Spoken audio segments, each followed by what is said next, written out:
Perkenalkan, aku Zara Nazila Nisa dari kelompok 9. Saya Nurul Ramadanti, perwakilan dari kelompok 9. Di sini kami membawakan tema norma dan etika.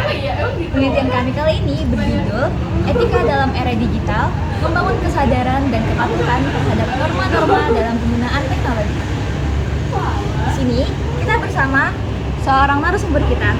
Kalau Kak boleh perkenalkan diri dan namanya terlebih dahulu? Iya, nama saya Septia Octavia.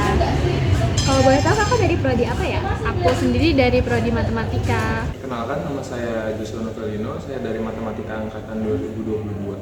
Halo, kenalin aku Febriana Aisyah dari angkatan 2022 prodi matematika. Baik, kalau menurut Kak Septi nih, apa itu arti dari etika?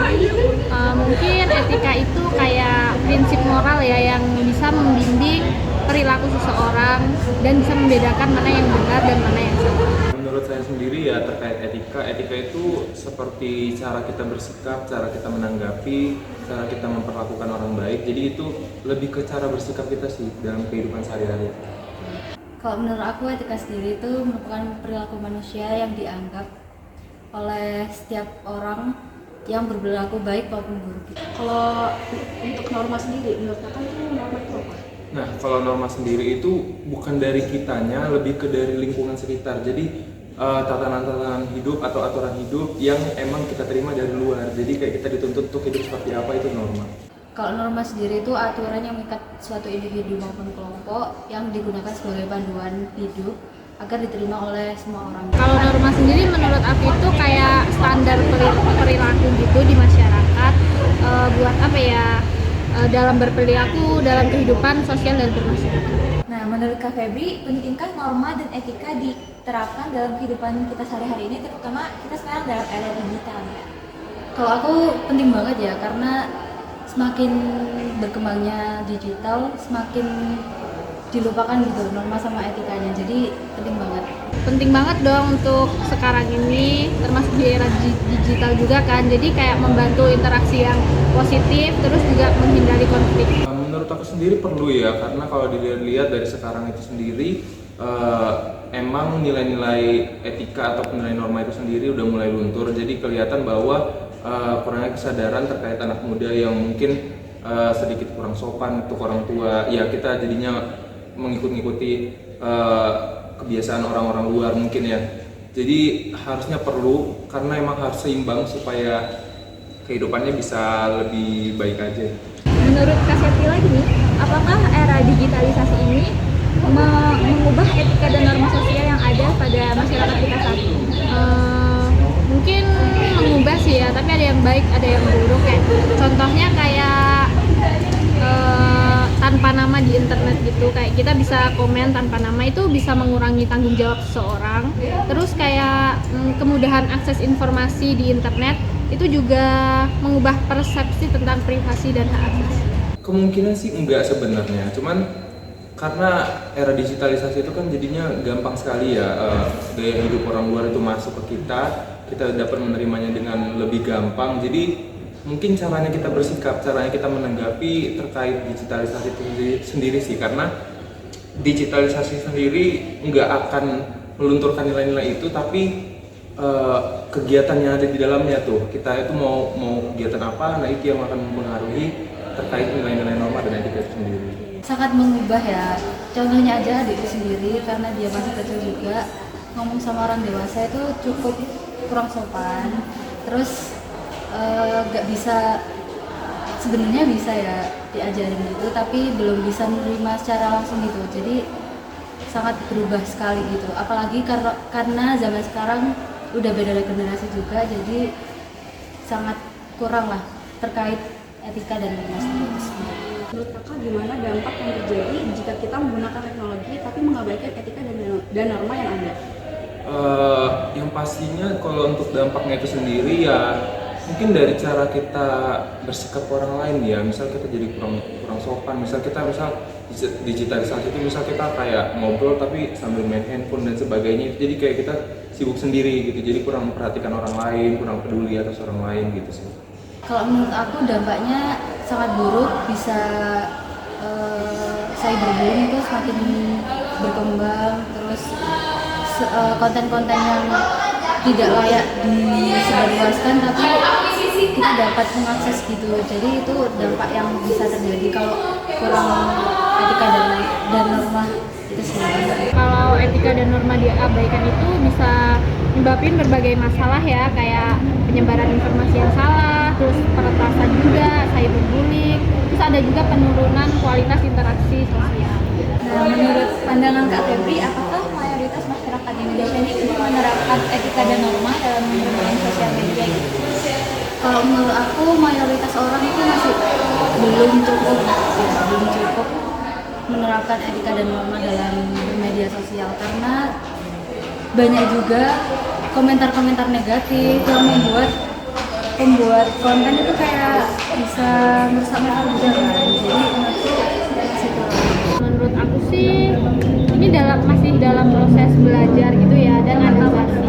Tapi udah banyak sih yang berusaha beretika juga, namun masih banyak juga pelanggaran yang Dari pengalaman aku pribadi itu masih jauh banget ya, dari udah merealisasikan tuh masih jauh banget, karena dari yang aku lihat sendiri, pengalaman pribadi ketika mereka menanggapi suatu permasalahan itu pasti kata-kata yang digunakan ketika membuat komentar itu kurang baik ya. Jadi sepertinya masih belum maksimal terkait realisasi etika dan norma itu sendiri. Dari Kak Sevi sendiri, bagaimana caranya untuk memastikan bahwa apa yang kakak ucapkan atau kakak tuliskan di sosial media itu tidak melanggar nilai-nilai etika dan norma yang berlaku? Mungkin dengan cara kita harus berpikir dulu ya sebelum berbicara, terus juga kita harus menghormati privasi dan hak orang lain, juga menghindari konten-konten yang berpotensi menyebabkan kericuhan. Kalau itu sendiri sih lebih ke kitanya ya, misal harus bisa mempertimbangkan bahwa yang kita lakukan itu sudah baik ya. Sewajarnya seorang manusia itu harusnya tahu ya terkait apa yang dia ketik itu baik atau tidak. Nah itu kurang lebih seperti itu sih, karena kita ya mungkin ya kita nggak bisa memfilter juga pendapat orang terkait apa yang kita keluarkan itu baik atau enggak, tapi setidaknya berusaha gitu loh. Kalau misalnya kita melihat hal yang kurang baik, oh berarti ini kurang baik, nah jadi kita lebih memfilter aja gitu. Kalau menurut aku harus berpikir 2 kali kalau mau berkomentar ke media sosial maupun platform lainnya gitu. Terus menghindari konten-konten yang menyinggung orang lain juga. Terus kita juga harus menghormati privasi orang lain dan hak-hak orang lain gitu. Terus gimana cara terbaik kakak untuk menegakkan etika dan norma di lingkungan yang menormalisasikan segala hal? Nah kalau itu sendiri berarti dimulai dari kita ya. Jadi kita yang mulainya gimana, berarti kita yang harus benar-benar menunjukkan nih, oh cara beretika dan bernorma yang baik, apalagi di lingkungan orang yang menormalisasikan segala hal itu emang harus mulai dari kitanya. Walaupun mungkin dampaknya untuk 1-2 tahun ke depan tuh masih kecil, tapi setidaknya kita itu konsisten untuk ya setidaknya untuk bisa memberikan hal yang baik lah ke orang sekitar. Kalau menurut aku yang pertama itu kita bisa mengedukasi. Terus kalau yang kedua kita juga harus memberikan contoh gitu tentang perilaku tentang etika dan norma gitu sendiri. Tapi kalau misal dari kita udah mengedukasi dan memberikan contoh, tapi orang yang diedukasi masih melanggar gitu, menurutku kita juga bisa memberikan sanksi kepada hal tersebut gitu. Oh, baik, berarti harus dari diri kita sendiri dulu ya? Ya benar. Menurut aku sih perlu banget ya edukasi tentang norma dan etika ini. Terus juga harus ada kebijakan yang jelas dan penegakan aturan tentang norma dan etika. Nah, karena takutnya ada yang melanggar nih Kak, apa dampak dari pelanggaran norma sosial terhadap individu dan masyarakat kita saat ini? Kalau menurut aku kesenjangan sosial makin menurun gitu, terus makin maraknya konflik yang akan terjadi gitu sih. Yang pertama itu kayak sanksi sosial, terus ada juga orang tuh bisa kehilangan kepercayaan, terus juga isolasi sosial bagi individu. Terus kalau untuk masyarakat itu bisa mengurangi kohesi sosial, terus meningkatkan konflik juga di masyarakat. Kalau dampaknya itu sendiri ya pasti bagi ketika kita di lingkungan orang yang mungkin emang paham banget terkait norma dan etika, ketika kita melakukan hal yang di luar itu, pastinya kita akan dikucilkan orang ya. Pasti, apalagi kalau misalnya kita berada di lingkungan yang mayoritasnya orang-orang mungkin orang tua, yang mereka itu kan benar-benar tahu akan etika dan norma. Jadi ketika kita itu mungkin akan dijauhi atau kita akan dibicarakan oleh orang lain. Nah, sebisa mungkin ya kita menyesuaikan aja ketika kita ada di lingkungan yang emang mengedepankan suatu norma dan etika, kita juga harus bisa menyesuaikan. Dari apa yang Kakak Septi sebutkan tadi, apakah ada contoh pelanggaran dari etika dan norma yang pernah Kak Septi temui pada era digital kita saat ini? Di era digital ya, itu kayak kalau era digital tuh kayak cyberbullying itu biasanya ada, terus penyebaran berita palsu itu atau hoax, terus juga pelanggaran privasi atau menyebarkan foto seseorang tanpa isi itu. Ketika kita tuh ngobrol, terus kita mainan HP, sibuk mainan HP tanpa memperhatikan lawan bicara kita itu udah sangat-sangat menghargai terkait etika dan norma. Jadi kita itu nggak ada rasa menghargai orang-orang di sekitar gitu. Nah jadi apalagi kalau sekarang itu kan banyak ya ketika jalan itu juga handphonean.